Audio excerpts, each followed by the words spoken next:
Assalamualaikum warahmatullahi wabarakatuh.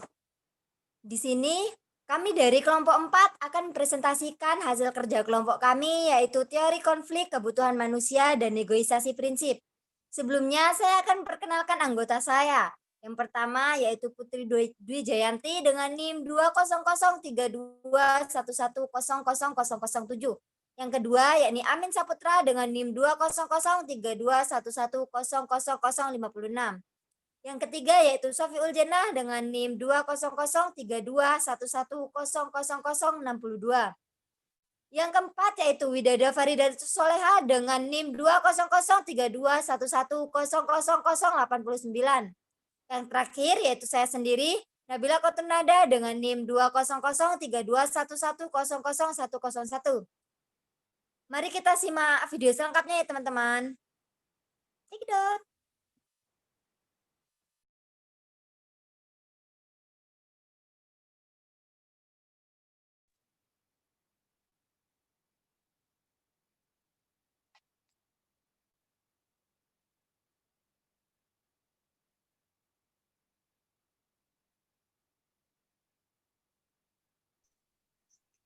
Teori konflik kebutuhan manusia dan negosiasi prinsip.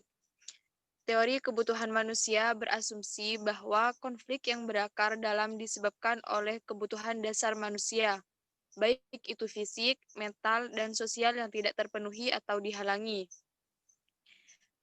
Keamanan, identitas, pengakuan, partisipasi, dan otonomi sering merupakan inti pembicaraan. Sedangkan teori negosiasi prinsip adalah teori yang menganggap bahwa konflik disebabkan oleh posisi-posisi yang tidak selaras dan perbedaan pandangan tentang konflik oleh pihak-pihak yang mengalami konflik.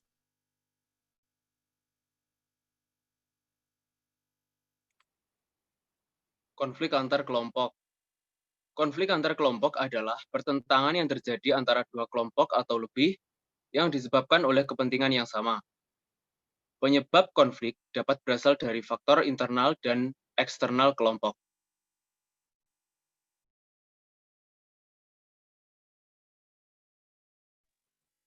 Bentuk-bentuk konflik.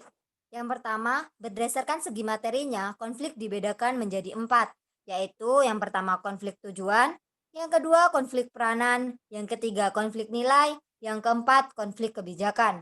Yang kedua, berdasarkan pelaku yang terlibat, konflik dibedakan menjadi 5, yaitu yang pertama konflik pribadi, yang kedua konflik politik, yang ketiga konflik rasial, yang keempat konflik antar kelas sosial, yang kelima konflik internasional.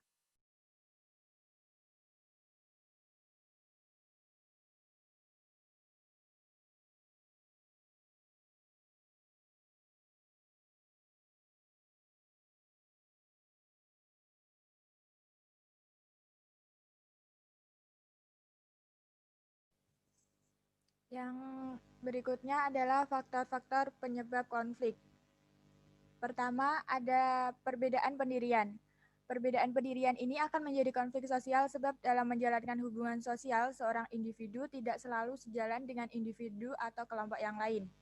Yang kedua, perbedaan latar belakang kebudayaan. Hal ini membentuk pribadi yang berbeda-beda, individu sedikit banyak akan terpengaruh oleh pola pemikiran dan pendirian kelompoknya. Dan itu akan menghasilkan suatu perbedaan individu yang dapat memicu konflik. Ketiga, perbedaan kepentingan. Antara individu dan kelompok memiliki pendirian dan latar belakang kebudayaan yang berbeda. Ketika dalam waktu yang bersamaan, masing-masing individu atau kelompok memiliki kepentingan yang berbeda. Terkadang, orang dapat melakukan kegiatan yang sama tetapi tujuannya berbeda.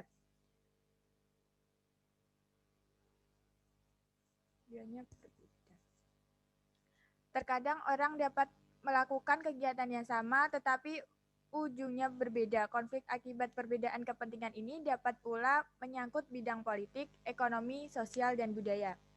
Yang keempat, perubahan-perubahan nilai yang cepat. Perubahan adalah suatu yang lazim dan wajar terjadi, tetapi jika perubahan itu berlangsung cepat atau bahkan mendadak, perubahan tersebut dapat memicu terjadinya konflik sosial. Misalnya pada masyarakat pedesaan yang mengalami industrialisasi yang mendadak akan muncul konflik sosial. sebab nilai-nilai lama pada masyarakat tradisional yang biasanya bercocok pertanian secara cepat menjadi nilai-nilai masyarakat industri.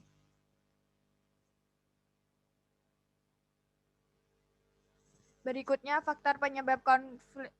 Berikutnya dampak konflik. Yang pertama, dampak negatif.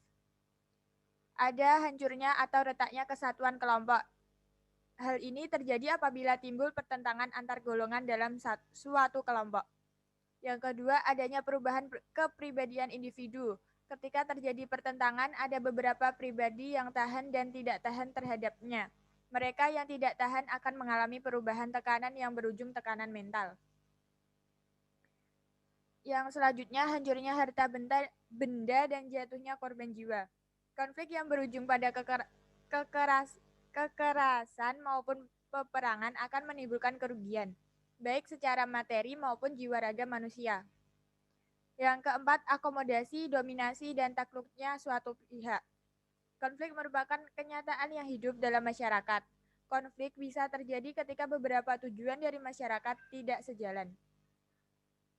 Adapun dampak positifnya yaitu bertambahnya solidaritas. Apabila suatu kelompok bertentangan dengan kelompok lain, solidaritas antar warga atau kelompok biasanya akan bertambah erat.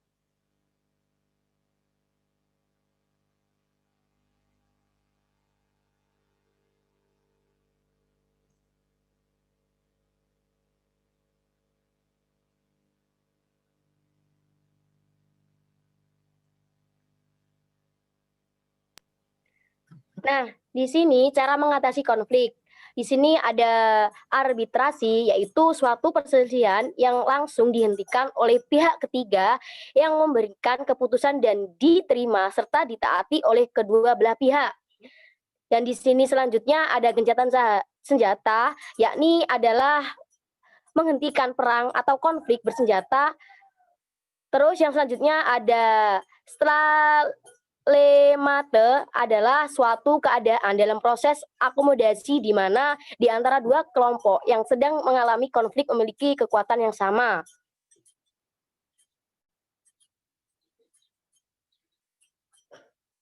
Nah, di sini ada contoh studi kasus.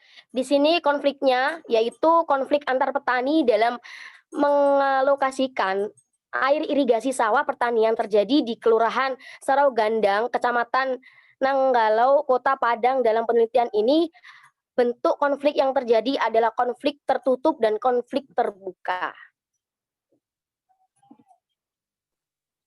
Sekian presentasi dari kelompok 4. Apabila ada salah kata, kami mohon maaf. Wassalamualaikum warahmatullahi wabarakatuh. Terima kasih.